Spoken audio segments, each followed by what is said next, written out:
inta aanan bilaabin waxaad ogaataa in dadka iyo habla dhaqankoodu uu yahay shay daruuri ah in aad baratid inta aad nooshahay gaar ahaan inta aad yar tahay waayo inaad baratid dadka sida loola dhaqmaa waxay keensanaysaa in dadka dhexdooda muxtaram aad ku noqoto haddii aad shaqo doonayso inaad shaqo ku hesho haddii aad erey tiraahdid ereygaaga si fiican loo dhegeysto qof aan la jeclayn ciidan waxba u dhiiban mayso ciidan hadalkiisa dhegeysan mayso marka fiideogan isaga waxaan kugu bari doonaa habka dadka loo soo jiito habka aad u noqon kartid qof dadku ay jecel yihiin haddii uu ilaahay yidhaahdo fikradda koobaad aan ku siinaya waxay tahay ammaan qofka fikradda koobaad aan ku siinaya waxay tahay ammaanta weeye qof kasta mid kastoo weyn mid kastoo yar wadaad waran leh ilmo yar oday weyn nin gabadh qof ammaanta nacibi ma jirto marka haddaad doonayso inaad qof kasbato isku day inaad qofka ammaanto waxaad ku ammaanaysaa astaamaha wanaagsan ee qofkaasi uu leeyahay iska jir inaad ammaan buunbuunin ah inaad qofka ku ammaanto waa lagaa fahmaya farsamadaada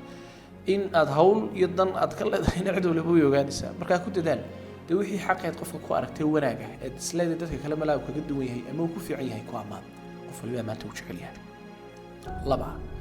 waxba dadka ha ka sugin fikradda labaad waxay ku leedahay waxba dadka ha ka sugin isku day in mar walba dadka aad adigu wax aad ku darsato inaad dadka aad wax ku soo kordhiso inaad dadka aad wax la wadaagto inaad dadka aad wax siiso iska jir in dadka aad wax ka sugto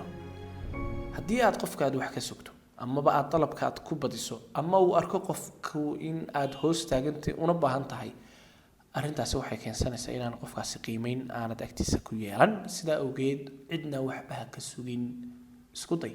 inaad adigu noqotid qofka gacanta sare leh marnaba gacanta hoose ha noqonin saddex fikradda saddexaad waxay kula dhoola caddee qofka marka aad salaamaysid isku day in aad dhoola caddayso dhoola caddayntu waxay muujinaysaa inaad tidda qof furfuran qof aan xidhxidhnayn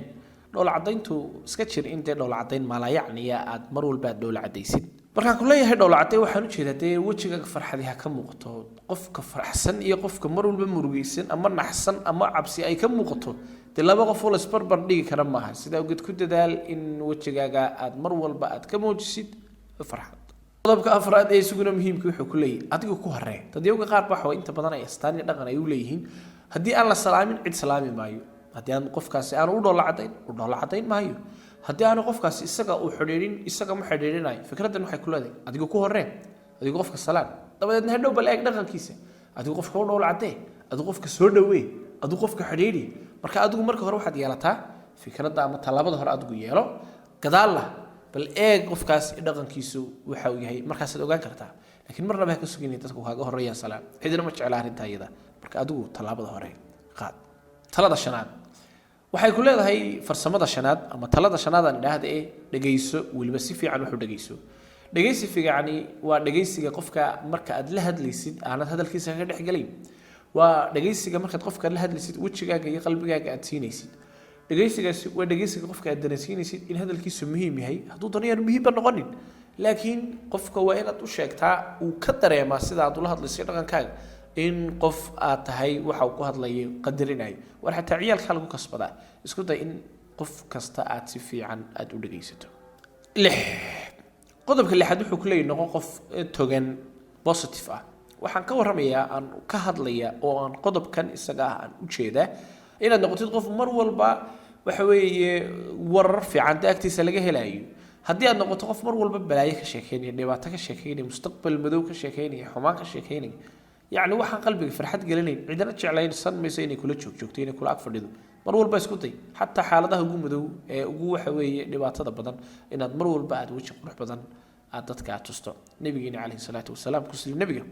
ayaa arintan inagu macallina markay ugu darantay ayaa bishaarooyinka u sheegi jiray sidii dagaalkii khandaq oo kale toddoba qodobka toddobaad wuxuu ku leeyahay iska jooji dhaleecaynta markaad doonayso inaad qof wax u sheegto oo qof aad tilmaamto waxa muhiim ah oo ay tahay inaad ku dadaasho in dhaleecaynta aad iska dayso dhaleecayntu waa inaad qofka kale aad ceebtiisa aad sheegto kuna celceliso arrintaas isageena waxba u tari mayso ficilkii aad doonaysay in la bedelana bedeli mayso marka waxaad ku dadaashay inaad qofka si kale aad u sheegto nabigeena calayhi salaatu wasalaam baan taana inoogu macallina anas oo ahaa ilmo yar oo shaqeeya ayaa wuxuu sheegay rasuulka intii aan u shaqeynay muddadii aan u shaqeynayay waxa weeye kelmad waxaan sameeyna ma oran maxaad u samaysay waxaan sameyn waayay ma oran maxaad u sameeyay calayhi salaatu wasalaam sideed farsamada sideedaadii waxa ay ku leedahay war hooy qofka ugu yeedh magaciisa isku day inaad qofka magaciisa aad ugu yeedho qof maanta hebelow kugu yeedhaya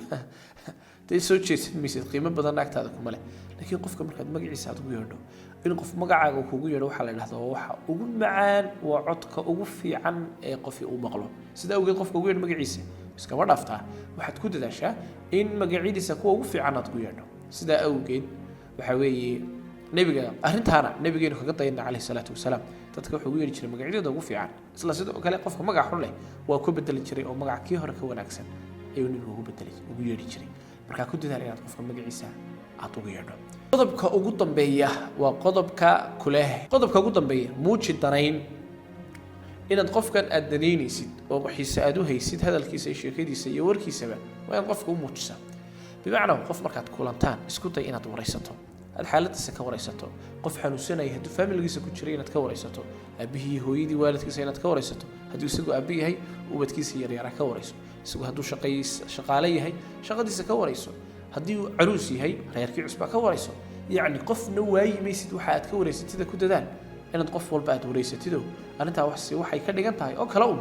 qof aad daneynaysid dadkuna way jecel yihiin in la daneeyo wararkoodana la guro xataa haddaan wax badan oo kuugu waramaa aani meesha oole halkan waxaan kugu siiyey 9 fure oo rajaynaad quluubta dadka aad ku furan doontid hadduu la yidhaahdo dadka aad ku soo jiidan doontid wax badanna kaa tari doona habla dhaqanka dadka iyo adiga kaa dhexeeya asalaamu calaykum